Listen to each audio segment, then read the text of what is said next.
Every night, my dad was in charge of putting me to bed.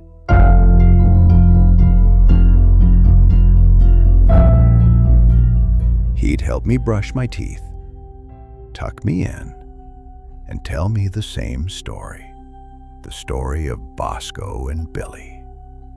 Though I had many books my mother read to me during the day, my father only ever told this one tale.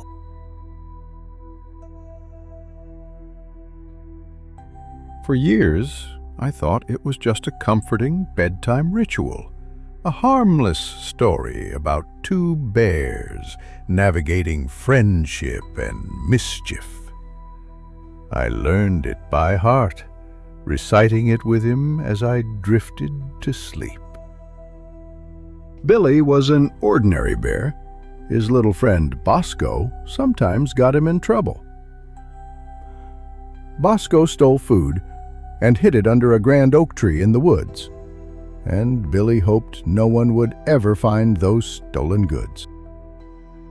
The story seemed innocent, a simple story of friendship with a hint of mischief, but after my father died, the story took on a darker meaning.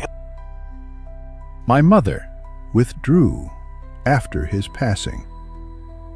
Our talks avoided him completely until one fragile afternoon I mentioned the story. To my surprise, she neither recognized it nor the name Bosco. I explained the tale, and suddenly her face grew pale. "Bosco," she whispered, "that was the name of a friend your father had. He said Bosco got him into trouble once or twice after we met, but then your father cut ties with him. I never met Bosco. No pictures, no proof he even existed. Your dad never spoke of him." She asked me to recite the story. When I finished, she asked, "An oak tree in the woods, are you sure?"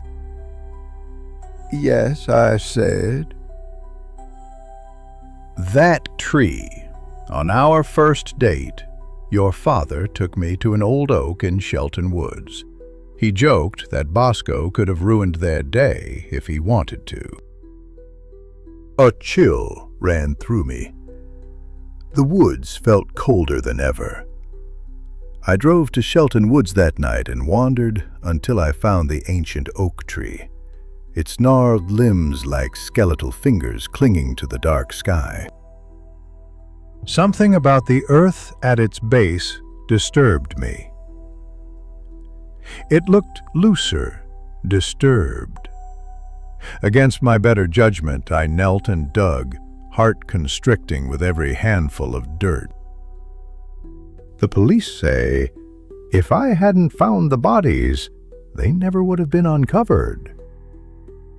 4 young women, all around my age, buried and forgotten for decades. Murdered.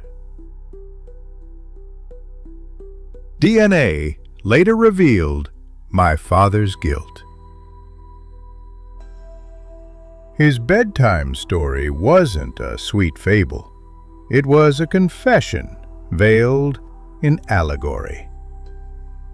Bosco's mischief represented the darkness my father once nurtured, the secret he carried into our home like a poison.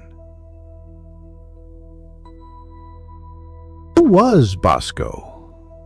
Was he my father's friend, or a shadowy part of himself? I may never understand. The forest keeps its secrets, and some stories are best left untold. I don't think I want to know anymore. The old house stood silently, its windows like vacant eyes staring into the abyss of the night. Inside, cobwebs clung to every surface like ghostly shrouds draped over forgotten memories. A chilling draft snaked through the halls, whispering secrets that the house had long tried to bury. A blood stain marred the floorboards, a silent testament to a gruesome act committed long ago.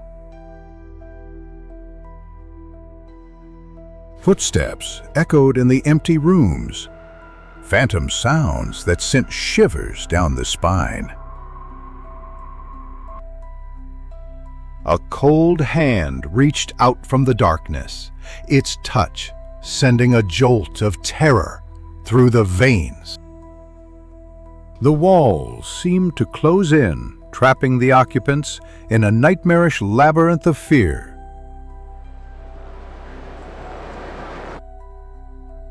A scream pierced the silence, a desperate plea for help lost in the echoing chambers.